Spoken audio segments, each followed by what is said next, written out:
अत्यंत आभारी हैं जिन्होंने रक्षा मंत्रालय द्वारा आयोजित इस वेबिनार के लिए अपना बहुमूल्य समय निकाला।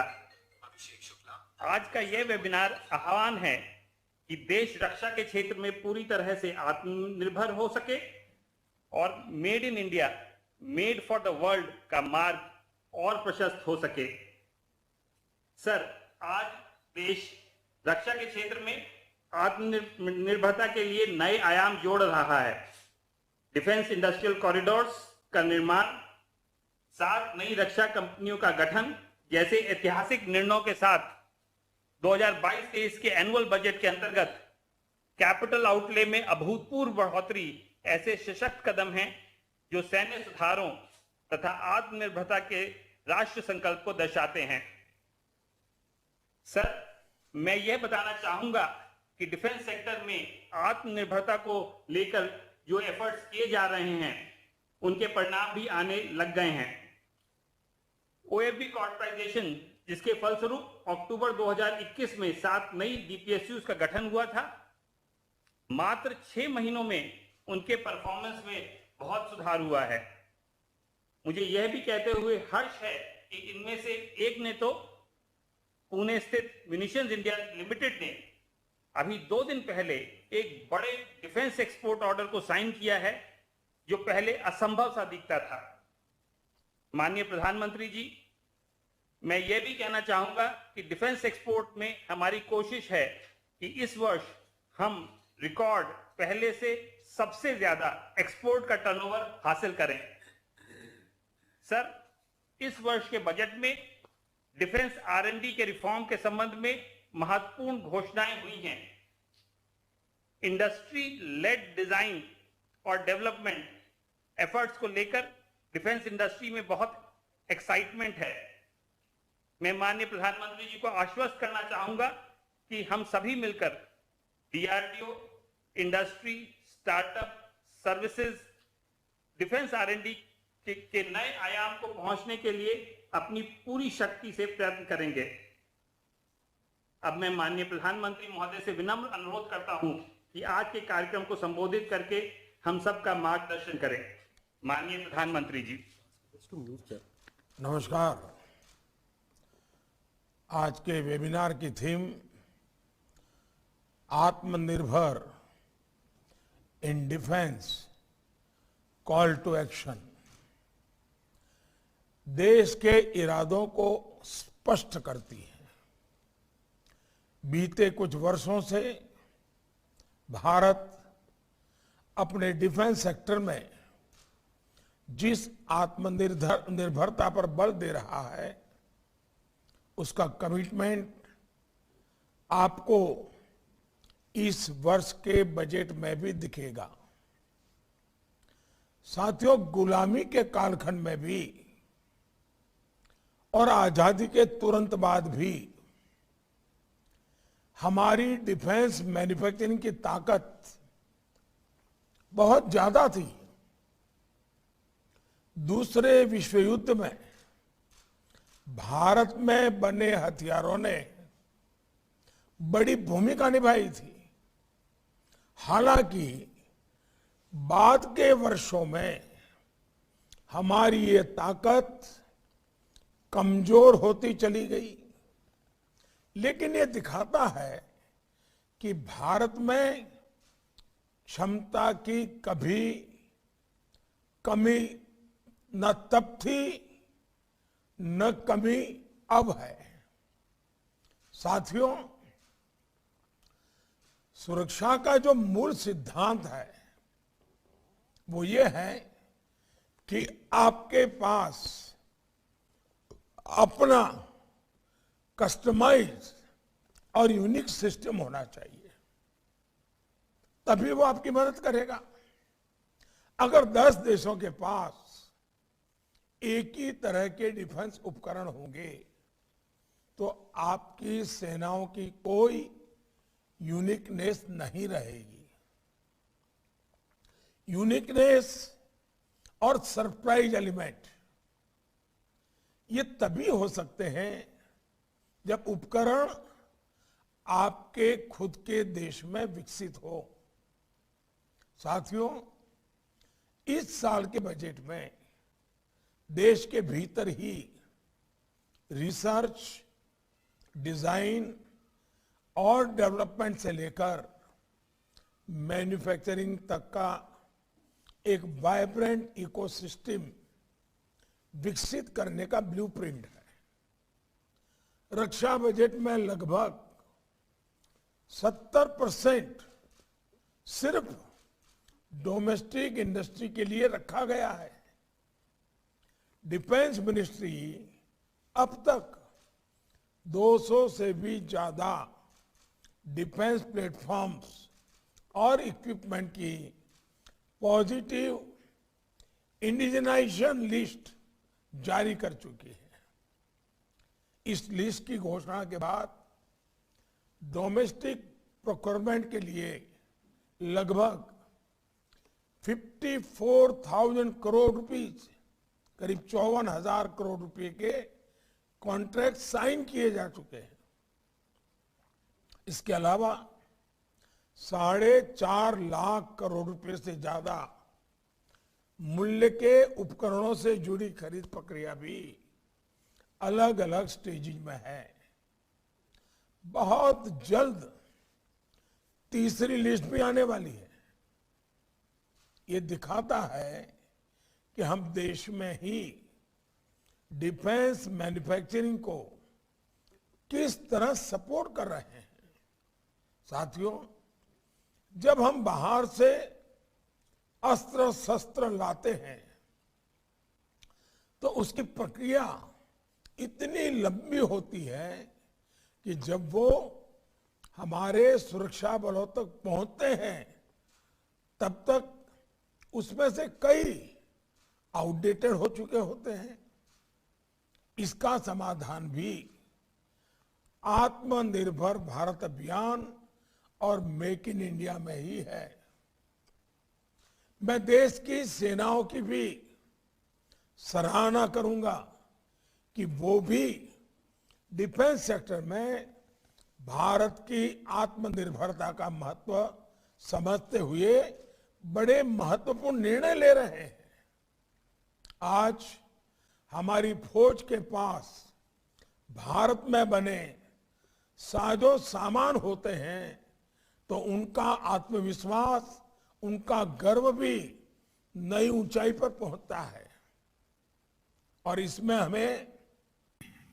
हमारा झंडा उससे ऊंचा होना चाहिए। ये हमारे जवान की भावना होती है।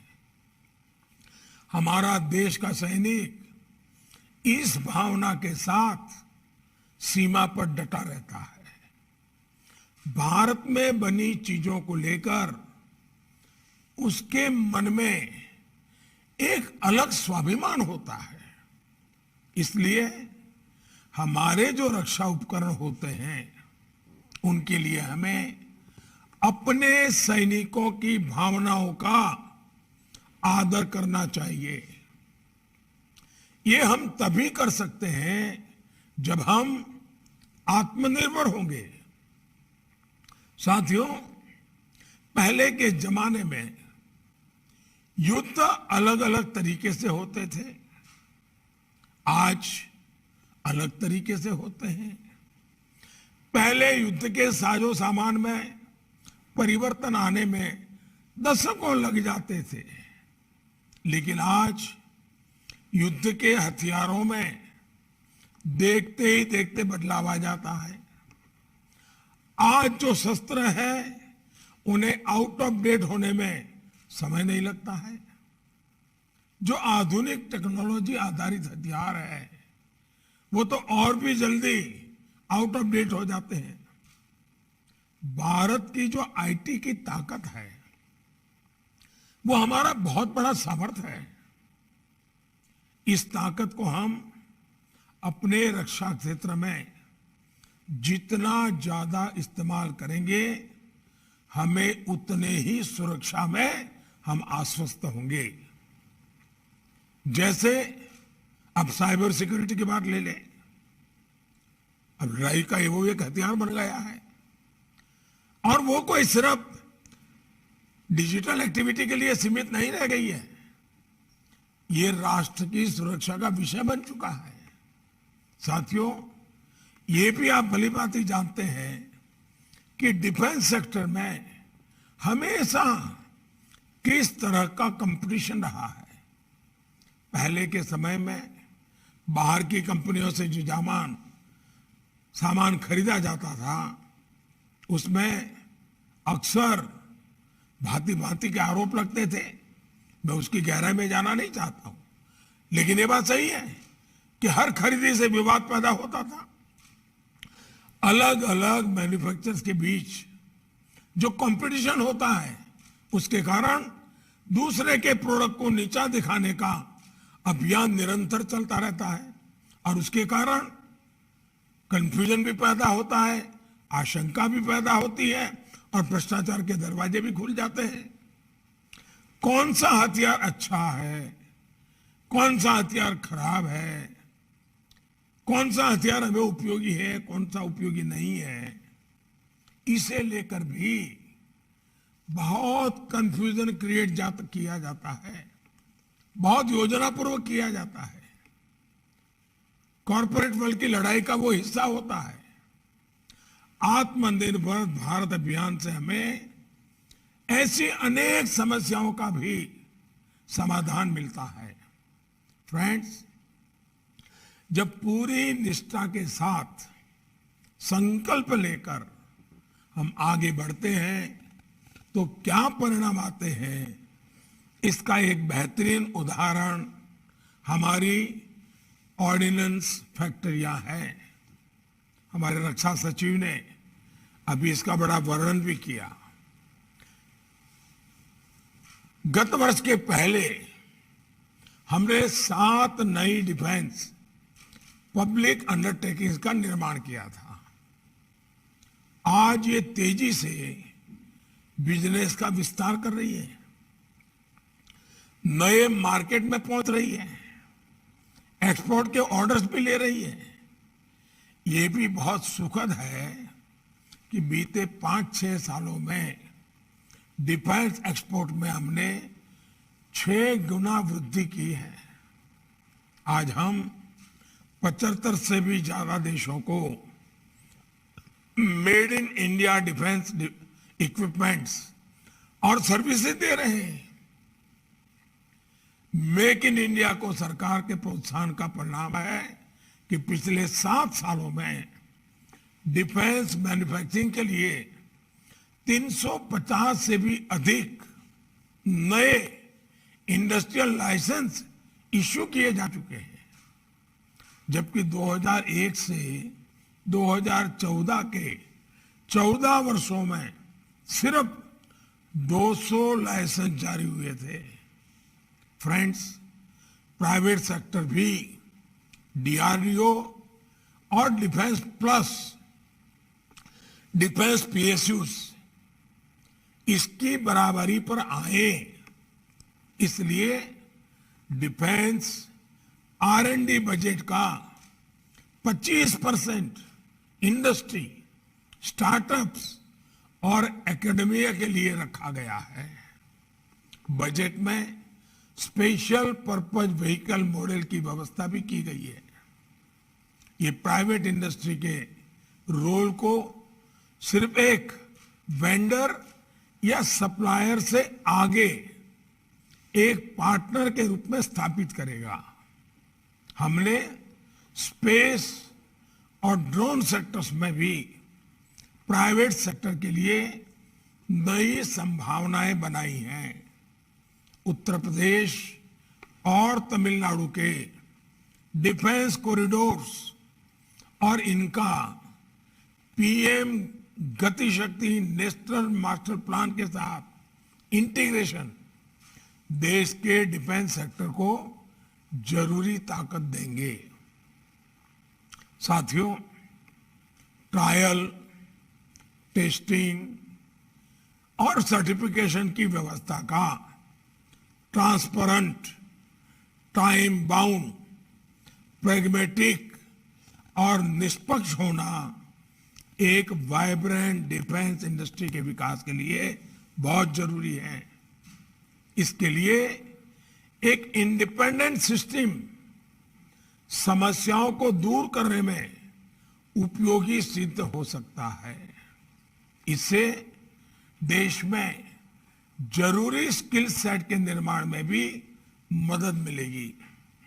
फ्रेंड्स, आप सभी से देश की बहुत सारी उम्मीदें जुड़ी हुई हैं।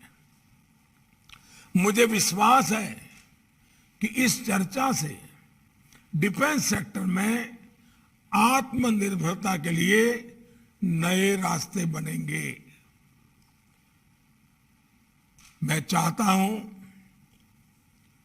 आज सभी स्टेक होल्डर से हम सुनना चाहते हैं। हम आप लोगों को लंबे भाषण देना नहीं चाहते हैं। ये आज का दिवस आपके लिए है। आप प्रैक्टिकल चीजें लेकर के आइए, बताइए। अब बजट निर्धारित हो चुका है। 1 अप्रैल से नया बजट लागू होने वाला है। हमारे पास तैयारी के लिए ये पूरा महीना है। हम इतना तेजी से काम करें कि 1 अप्रैल से ही चीजें जमीन पर उतरना शुरू हो जाए। ये जो एक्सरसाइज है ना, इसलिए है। हमने बजट को भी 1 महीना प्रीपोन करने की पद्धति डेवलप की है। इसके पीछे भी इरादा यही है कि हमें एक्चुअली बजट लागू होने से पहले सभी डिपार्टमेंट को, स्टेक होल्डर्स को, पब्लिक प्राइवेट पार्टनरशिप मॉडल को तैयारियां करने का पूरा अवसर मिले, ताकि हमारा समय बर्बाद न हो। मैं आप सबसे आग्रह करता हूं, ये देशभक्ति का काम है, ये देश सेवा का काम है। हम आइए, मुनाफा कब होगा, कितना होगा, वो बाद में सोचिए। पहले देश को ताकतवर हम कैसे बनाएं, इस पर सोचिए। मैं आपको निमंत्रण देता हूं और मुझे खुशी है कि आज हमारी सेना के हमारे तीनों अंग बड़े उमंग और उत्साह के साथ इन कामों में पूरी इनिशिएटिव ले रहे हैं, प्रोत्साहन दे रहे हैं। हम ये मौका हमारे प्राइवेट पार्टी के लोगों ने खोना नहीं चाहिए। मैं फिर एक बार आपको निमंत्रण देता हूं। मेरी आप सबको बहुत बहुत शुभकामनाएं। धन्यवाद।